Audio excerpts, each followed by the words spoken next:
So here we are, we're back in the ex2 case study, and we're looking now at the test is prime async method. And let's go ahead and jump to that. Here is test is prime async. This has the same, roughly the same behavior that the other one does. It's just implemented very differently. Once again, we use a string buffer, as we did before, in order to be able to handle the fact that the operations are being done in different threads. In this case, we once again start out with observable create, except this time we're going to pass in a different emitter. So before we passed in a timed emitter, now we're going to pass in something called the emit async emitter. And emit async is a method that takes in an emitter.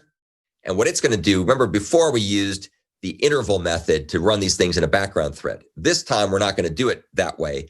Instead, we're going to generate a range of values from 1 up to S max iterations. So from 1 to 10 in this case.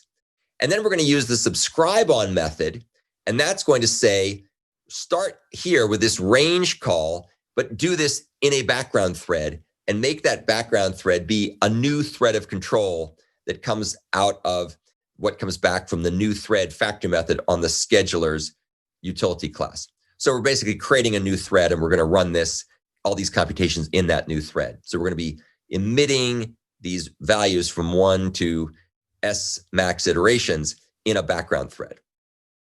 Now, what's happening here is, again, we're just going to ignore those values because we don't care about them. Instead, we're going to generate random big integers from S lower bound up to the random number bounded by S max iterations. So it's going to be very large numbers.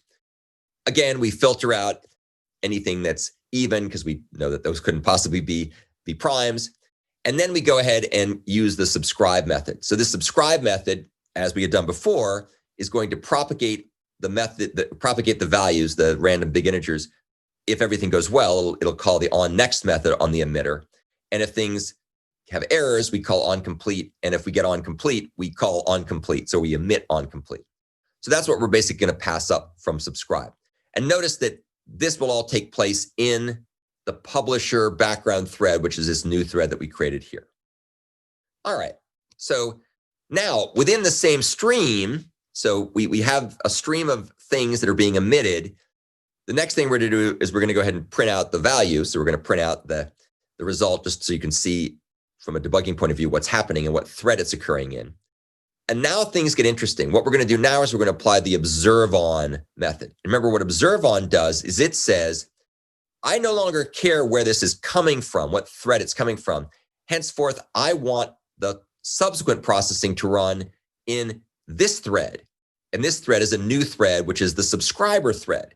So we're emitting in one thread, or we're publishing in one thread, and we're subscribing and processing in a different thread. So we've kind of got like a producer-consumer thread relationship going on here. And in this new thread, then we're going to go ahead and check if it's prime. We're going to go ahead and process the result. We're going to call do on complete. And in this case, unlike the previous example where we finished it up with count followed by ignore element, because count gave us back a signal. In this case, a single rather. In this case, we're going to use ignore elements. And ignore elements is the observable equivalent of ignore element on single. And it returns a completable that completes when everything else is done up to this point. So that's, again, how we're going to integrate this in with the async tester framework. Okay, so that's basically the flow of control. Now let's go ahead and take a look at what happened when we ran these computations. And some really interesting things happened. First of all, if you recall the way we ordered this stuff, if we go back over here to the ex2 driver program, you see the first thing we did was we subscribed test is prime timed, followed by test is prime async. So the way things work in the async tester framework, test is prime timed starts running first, although it's done asynchronously, so the control comes right back very quickly. If we go over and look at the order in which things ran, however, you'll see that we got the results from test is prime async second after, or I'm sorry, this started later but finished first, whereas this started first and finished later. Why is that, you ask? Well, because this one is the one that's being driven by timers, or a timer. And that timer is going off once every half a second. So this is going to take, for 10 elements, it's going to take roughly 5-ish seconds or so. And if you do the math, if you sit here and look at the timestamps here, you'll see that this basically takes about 5 or more seconds to run, where up here, this is all being done very, very quickly because it's just running in this background pair of threads, and it's emitting very quickly, and it's processing very quickly, and it's not waiting and doing things on intervals with every half second. So let's take a look at the results from test is prime async. And first of all, you'll notice we only ever emit odd numbers because we're ignoring the even ones. So this scheduler, this is the publisher scheduler thread, is emitting these numbers that are odd. And then this other thread is the subscriber thread, and it's checking to see if they're prime and then indicating whether they're prime or not. And so you can see a couple things. First, again, only odd numbers. You'll also notice there's a bunch of duplicates. And for every duplicate, you'll notice that we only check to see if a number is prime one time, no matter how many duplicates. And that's because we're memoizing it in our prime cache.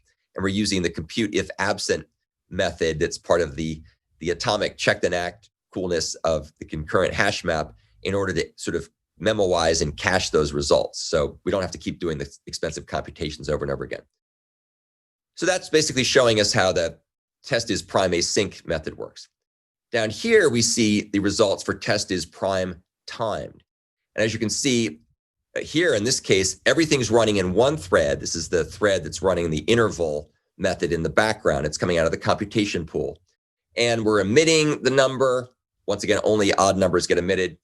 We're checking to see if a number's been found before. So in this case, we're basically finding prime numbers and we're checking for those things. And the whole thing's being done in one thread. So in this case, we were emitting, and then we were checking. Whereas down here, we're emitting, checking, basically at the drum beat of every half second or so.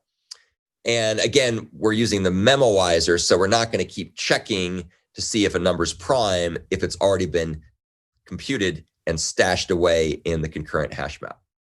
So some pretty cool examples of very powerful features that are part of RxJava. This will hopefully give you a much better understanding of subscribe on and observe on and running things in the background at intervals and all kinds of other interesting, fun stuff.